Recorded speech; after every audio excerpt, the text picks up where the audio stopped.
Rayalaseema lift irrigation స్కీమ్పై Kadapa DRC సమావేశంలో YSRCP గలమెత్తింది.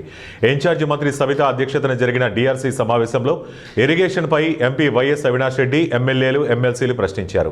అంశంపై చర్చను కూటమి నేతల పక్కదోవ పట్టించారు. అవినాష్ రెడ్డి మాట్లాడుతూ డీఆర్సీ సమావేశంలో అంతా ఆత్మస్తుతి తప్ప ప్రజలకు ఉపయోగపడేది ఏమీ లేదని మండిపడ్డారు. రాయలసీమ ఎత్తిపోతలపై చర్చిస్తే పక్కదోవ పట్టిస్తున్నారు. రేవంత్ రెడ్డి, చంద్రబాబు ఇద్దరు కలిసి రాయలసీమ గొంతు కోశారు. ఓవైపు ఎటువంటి అనుమతులు లేకుండా తెలంగాణ విద్యుత్ ఉత్పత్తికి ప్రాజెక్టులు కట్టుకుంటూ పోతోంది. వైఎస్ జగన్ రాయలసీమ ఎత్తిపోతలు చేపట్టారు. ఈ ప్రాజెక్టుకు 950 కోట్లు ఖర్చు చేశారు. వరద సమయంలో రోజుకు 3 టీఎంసీల నీటిని ఈ ప్రాజెక్టు ద్వారా తీసుకోవచ్చు. చంద్రబాబు అధికారంలోకి వచ్చాకే ఈ ప్రాజెక్టు పర్యావరణ అనుమతులు రిజెక్ట్ చేశారు. పొత్తులో ఉన్న బాబు ఆ అనుమతులు తీసుకోవడానికి కనీసం ప్రయత్నం చేయలేదు. పైగా దాన్ని రేవంత్, చంద్రబాబు కలిసి కుట్ర చేసి పక్కన పెట్టారు.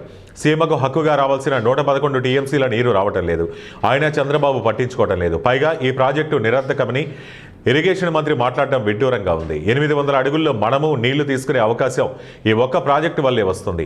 చంద్రబాబు వెంటనే పర్యావరణ అనుమతులు తీసుకురావాలి. రాయలసీమ ఎత్తిపోతల పనులు ముందుకు కొనసాగించాలి. ఈ ప్రాజెక్టు చేపట్టే వరకు వైఎస్ఆర్సీపీ పోరాటం చేస్తూనే ఉంటుంది. రాయలసీమ రైతులపై ఈ ప్రభుత్వానికి ఏమాత్రం చిత్తశుద్ధి ఉన్నా వెంటనే ప్రాజెక్టు పనులు ముందుకు సాగించాలని అవినాష్ రెడ్డి డిమాండ్ చేశారు.